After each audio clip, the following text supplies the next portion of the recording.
Are you tired of spending 50 minutes per run? Well, fortunately for you, after watching this video, it'll only take you 49 minutes. But in the process, I'll help you understand more about the Trackblazer scenario, some tips and tricks so you can get on your way to producing higher overall rating for your UMA. We do love those big numbers and fancy letters. I know I usually upload on Saturday, but I figured this info will be most helpful to be released as soon as possible, and I have 2 exams next week, so I'm just going to try to get this video out now before I perish. I was also struggling at the beginning, but throughout numerous searching and playing, this is what's been working for me, and sometimes the context of the turn can alter some of these for specific turns, so keep that in mind. And if you have any tips of your own that I didn't mention, I'm sure I didn't cover everything, please leave them down in the comments below, and while you're down there, hit the like and subscribe button, I would greatly appreciate it. Let's discuss your deck. Unlike ERA and Unity Cup, Trackblazer bring, in my opinion, another layer of constraint onto your deck building. That is due to the fact that from your 6 cards in your deck, you ideally want at least 50% race bonus on top of having the appropriate ratio of stat cards to hit the stat line you want for whatever you're preparing your UMA for. Because of how race heavy this scenario gravitates towards, having higher race bonus yield you more stats for every race you do, which stacks up over the career. If you're a newer player, don't be too fixated on this as you don't have the card strength to fulfill this while making a good ratio for your deck. Depending on the status of your account, you might not be able to hit this if you're a newer player since a lot of the race bonus is locked behind limit break. A good portion of us can hit the 50% if they have planned ahead, and some of the player with many MLB cards usually go around 65%. With all this in mind, when constructing your deck, it is still important to consider your UMA training bonuses and what you are training your UMA for. Please do not think having the highest race bonus possible equal BIS and create some monstrosity like this. Cause what the fuck? Let's now talk about race rotation and the specific set of races that is available so your UMA can get the highest overall stat yield throughout the career. I'm going to show the set of races here. Feel free to pause the video to look over them and come back to the video when you need to see them again. Or just take a screenshot or something, whatever makes your life easiest and happiest. For these G1 races, you must win them, so if you get anything but first place, use those clocks since just missing one of them will lose you a set, and depending on the G1, even multiple sets such as Tenno Spring. I know this might look intimidating to some people, but stay with me. This is an example agenda for my Ogre Cap that I'm making for team trials. Ogre Cap being a beast that she can cover so many different races and therefore benefiting a lot from all these set bonuses. If you're running an UMA with the viability of mild, medium, long such as Kitasan Black, Bourbon, Maru, Gold Chip, it will look similar to this minus the dirt races. Do keep in mind some of these G3 and G2 races you see here are not set in stone and it's not like you must race there. Even some of the optional G1 like Queen Elizabeth when you're doing the triple crown set can be moved around. Very flexible. If you have a really good turn for raising bond or training with item combo, you can adjust based on the specific circumstances. Aptitude. This is extremely important. Mile aptitude is really important in Trackblazer not only because of the mile set bonus, but a lot of the junior year races and G3 and G2 are mile gated. When you heard me mentioning Kitasan Black or Ghost Ship earlier when I talked about UMA with viability with mile, medium, and long, some of you probably thought, hey, those UMA mile is only C, what is this guy saying and how many packs did this guy smoke? For not just mile, but any aptitude that isn't your racing style and you're planning on doing their set bonuses, you want to at least have B aptitude for them. Ideally A if you want less frustration and you don't want your alarm clocks to disappear among the sea of butterfly and they become an illusion of the past, but sometimes you don't have the luxury to do that with other things you need from your legacies. Kitasan Black, for example, since her mile is C, if you're happy with B, all you need is 1 mile spark between your 2 legacies and 4 or more mile spark if you want to get C to A. By doing this, not only can she now do her usual medium and long race set for those stat bonuses, she can now do the mile set as well for those bonuses and can now have the opportunity to do many of the G3 and G2 races to speed up on item acquisition for tempo along with higher probability of being able to do rival races. How many races should you be doing? This is a question that a lot of people, or at least many of my friends, are asking. I think it depends on your UMA and how many sets they can do with their aptitude, but I'll base this on UMA that can do mild, medium, and long since a lot of UMA can do this, I believe. For UMA that can do mild, medium, and long, I would say a range of 34 to 37 is your usual range, at least from my experience and what I see. Now let me say this, some people more experienced are willing to be more aggressive and risky with their racing so they can even pump up to 40 to 41 races, and some not comfortable with the scenario will be doing 30 to 31 or even lower. We all learn and adapt at different pace. If you find yourself doing below the usual range for UMA that can do mild, medium, and long, Don't try to force yourself to instantly get to the targeted range if it means you messing up on your other things. Slowly try to adapt every run if you have to. Despite we're playing a game about racing, your adaptability to a new scenario isn't a race for most cases. Just enjoy the process and have fun with it without stressing yourself out. Now you might be asking, when should I race and when should I train? For that, I'm holding you hostage until later in the video. You mad? This is how you rage bait. Am I doing it right, guys? Now let's talk about items. I can make a tier list and all, but a lot of people already done that and most of them are borderline the same, and the biggest issue I see and experience with myself is what to buy, when to use, and how many to have without overstacking. For stat items, buy the manual and scroll on site, the +7 and the +15. Never buy the notepad, the +3. The conversion of the notepad is just not worth relative to the manual and scroll. You're better off saving those money for other items. Energy item, all the Vita is buy on site. Royal Kale Juice, I would buy 1 or 2 so I can combo it with any of the cupcakes. You can use it by itself without cupcake if you're in great mood and it drop you to good mood if you really need to, but that's not ideal. Energy drink, unlike real life, you don't spam buy these on cooldown due to addiction. The Max EX you never buy. The Max you can get 1 or 2. The +5 energy can be useful to combat these consequences of racing when you're at 0 energy, which I'll talk more about that later.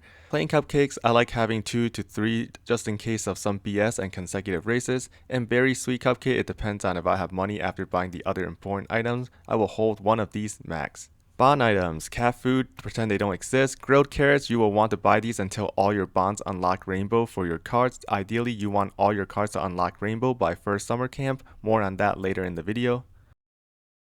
Good condition items, pretty mirror is situational. If your shop didn't give you many of the good items and you have low bond on your cards, especially those with no initial bond gauge like Haru Urara Gut for example, this can be something to consider. Binocular, dead item. Master Practice, dead item. Scholar hats, oh boy, a lot of talk about this item.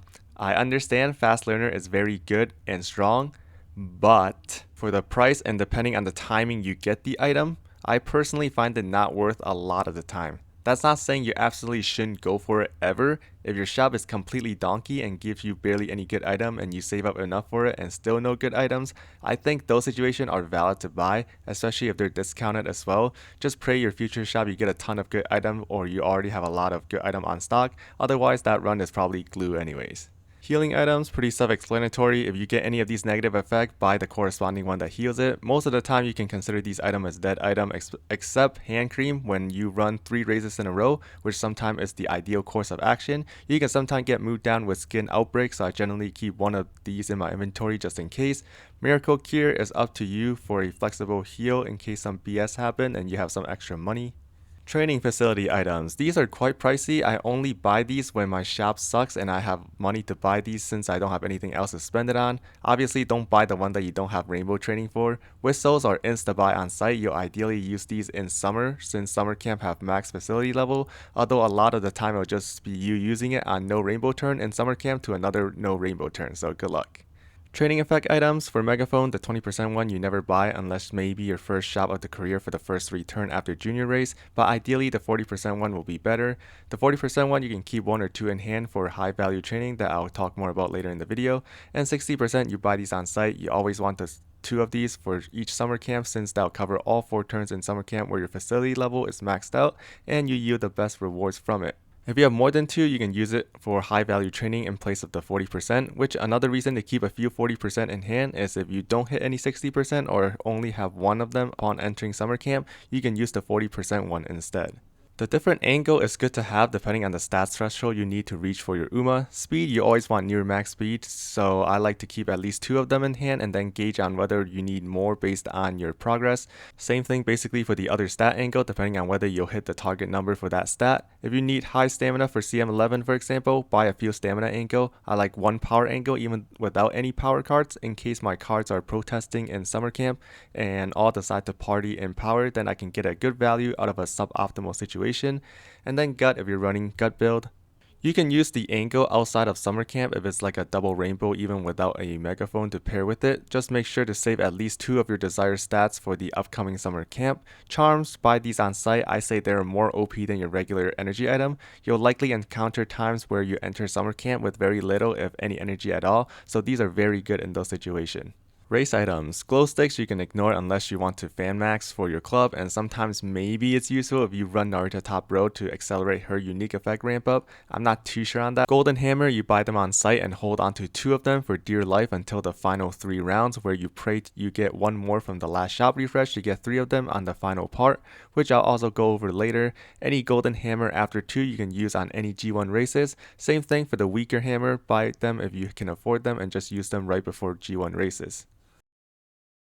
Now let's look into the career itself. One really nice setting before we start is to turn this one over here, let me see, all the way down here when exchanging item from the pro shop. This one will automatically apply the stat item as soon as you buy them to save you some time. Now let's get into the gameplay aspect. The first 15 rounds prior to junior race is just like your usual gameplay without any race, but there are some things to optimize here. For starter, facility level is now back to 4 clicks per level up, just like back in URA. Here you want to raise the bond of your card just like usual, but you ideally want to evenly raise all the bond to about the same level if you can. That is to get the most value out of the carrot item, and the utmost priority is unlocking all the rainbow training from your cards by first summer camp to optimize the chance of you yielding the most stats possible during summer camp in combination with your items such as the 60% megaphone and the ankles.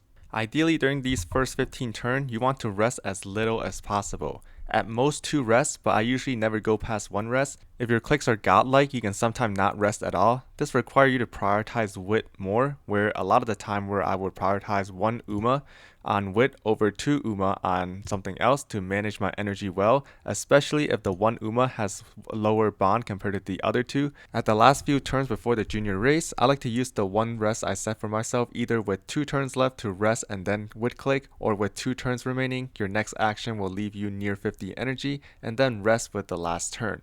This is all to have as much energy as possible because race in Trackblazer takes 20 energy instead of the usual 15 that we're used to, and you want to have enough energy to have the opportunity to do 3 training right after the junior race before engaging with the race agenda of hell.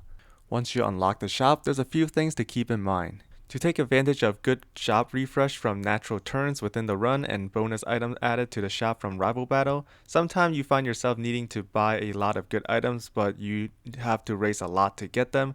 Be very mindful of the turns left to these items being on the shop. I cannot count how many people just autopilot buying items from top to bottom when some of the items further down is expiring before some of the one on the top, and you miss out on a lot of good items to your inventory. Once you play more and get better at it, you'll start having mental note immediately when new item shows up, but for those that are still getting used to it, the safest way is to start of every turn to check your shop top to bottom. If there are good items expiring soon, prioritize buying those items first before the other good items with more turns.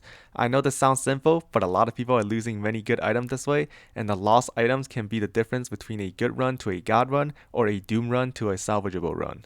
Now let's talk about racing. When you race at 0 energy, you are guaranteed to get hit with a mood down at least, so you ideally want to have some before you race. Here's a few tricks for min-maxing races with limited energy. Remember the energy drink max that I talked about earlier?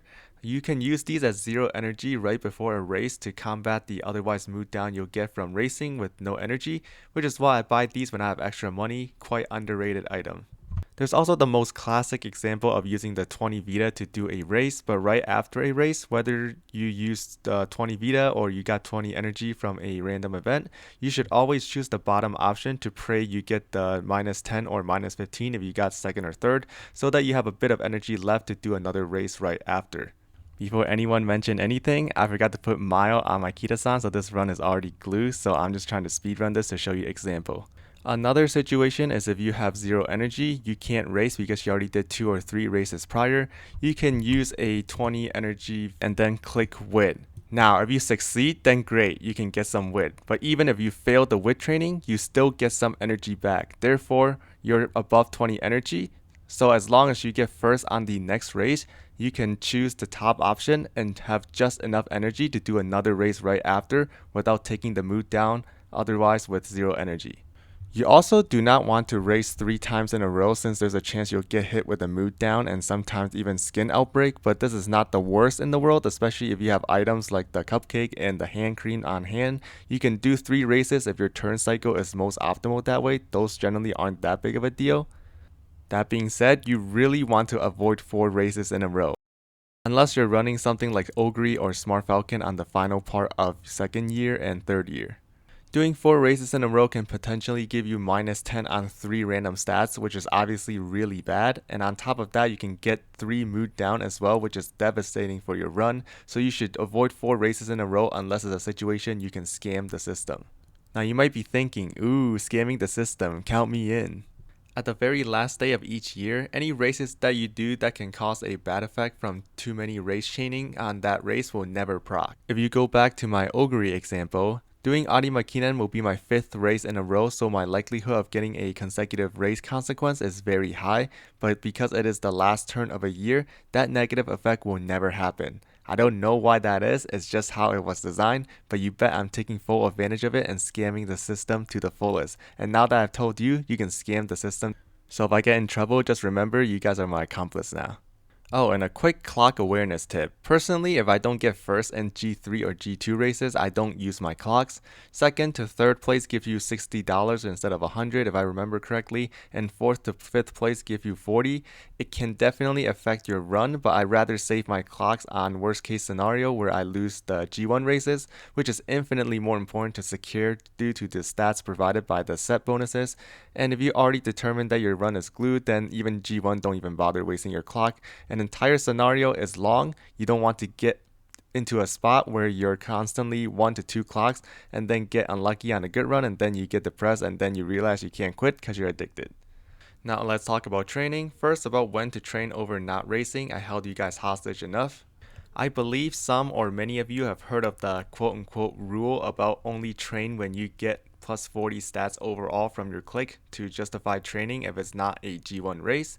Now, that is a very good baseline to follow, but I also believe that context matter and people are running away with this rule too literally. For example, if you have a really good click on junior year to raise many of your bond over a G3 race that isn't a rival battle, or maybe your shop have no more good items to buy, I think clicking to raise your bond has higher value. Another example is depending on your UMA and what you're training your UMA for. We all know that ideally we want near max speed for pretty much every situation.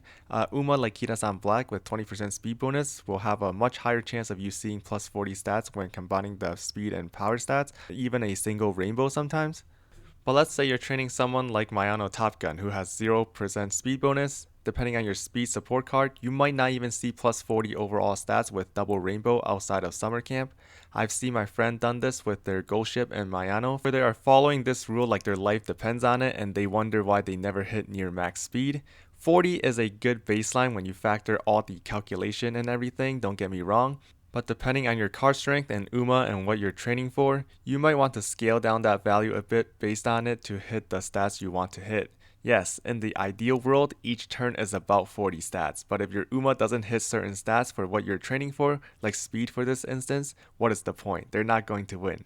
Your rating might be higher, but your UMA is not going to win. Scale that number down if you have to, but not too much, based on your experience in testing, and once you get more comfortable, perhaps challenge yourself to raise that number up a little and see what you can get away with. Let's talk about resting. In the most perfect world with the right shop rotation and with clicks and racing, you don't want to rest at all throughout the runs if you can help it. But 99% of these runs will not go that way. Rest when you absolutely need to. Maybe you can't race at 0 energy, you have no energy to train, you don't have energy item, or you're saving them for summer camp. Just rest. Try your best to minimize the amount of rest you take, but that'll come naturally as you play more. If you're struggling in the scenario and still learning, don't be afraid to rest when it feels like a rest angle. I promise you, once you play more and see other people play or watch video like this, you'll eventually rest less and less throughout your run. There's also a luxury cheat code with Rico for those that have her at 3LB or MLB. I have her at MLB literally out of nowhere, please don't flame me. Rico is really nice because she's simply just the rest button, except she gives you stats. A lot of people find Rico make their career go much more comfortable, but again, this is only for 3LB or MLB SSR Rico, since any below that does not give you any race bonus, and therefore you'll likely not hit the 50% race bonus depending on your deck. There is some tricks with Rico, but many don't have her, so I'm not going to cover them in this video. This video is long enough as it is. Let's talk about summer camp, your only salvation of any real training in Trackblazer, right here. Summer camp have all your facility at max levels, so you want to take advantage of it as much as possible in these turns. This is where you hope for rainbow training, and if there isn't any, this is where the whistle comes in that you hopefully got some of. And if you see big numbers, lots of rainbow on the stats you crave for, pop that 60% megaphone or 40% if you don't have 60%, and ideally combine them with the angle for big stats yield. Numbers so large that'll make you where were we? Oh yeah.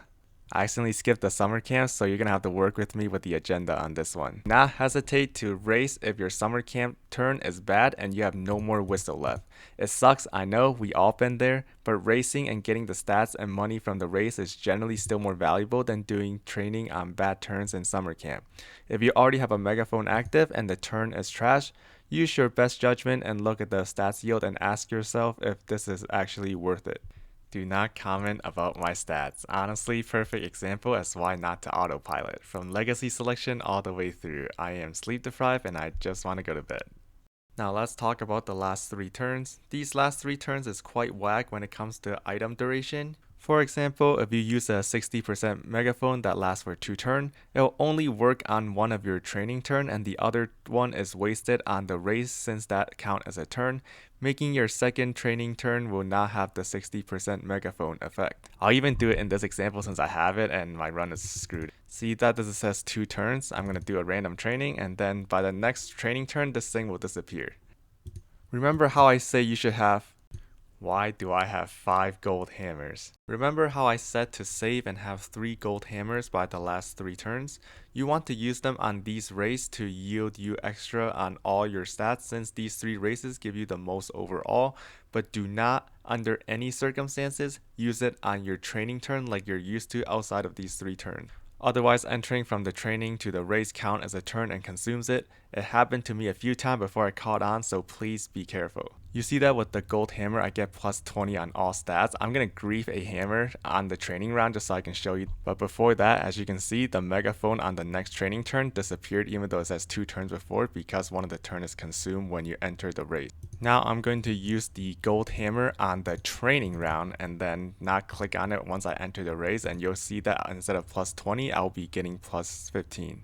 I just finished the race, and then as you can see, once I click next and skip all of these stuff, you'll see that instead of plus 20 like before, I get plus 15 on all my stats because it did not count for the race. I believe that was a lot. I just want to end this with that I understand that a lot of people are venting their frustration on the scenario being long and all that, and you're not wrong on it being long. I think we can all agree on that, but do not let it get to you. If you're feeling tilted or demoralized because you took all the time for a lackluster result at the end, take a break, refresh yourself, and continue the game once you're in a more positive state. For those that are struggling to get higher rank and stats in this scenario definitely have the highest learning curve out of the one that we had so far. Take it slow, you'll get there, and I hope this video taught you something and made a difference in your career, even if it's just a little bit. By optimizing every little detail, you can make runs more consistent to some degree and turn some good runs into god runs and bad runs into salvageable runs. Just remember to improve at your own pace. I have a suspicion some will ask me to do some runs and explain my thought process, although I don't know how many people are interested in hearing my goofy play a horse game while yapping for an hour and a half. But that's it for me, trainers. I'm gonna go to bed. Thank you so much for watching. If you have any question, comments, any other tips I didn't mention, or I misspoke somewhere, you disagree with me, yada yada yada, please let me know in the comment section down below. I'll greatly appreciate it. Do leave a like and subscribe if you find this helpful. I'll greatly appreciate that as well. And I wish you guys the best of luck with your Trackblazers runs. Thank you guys. Have a good one. Take care.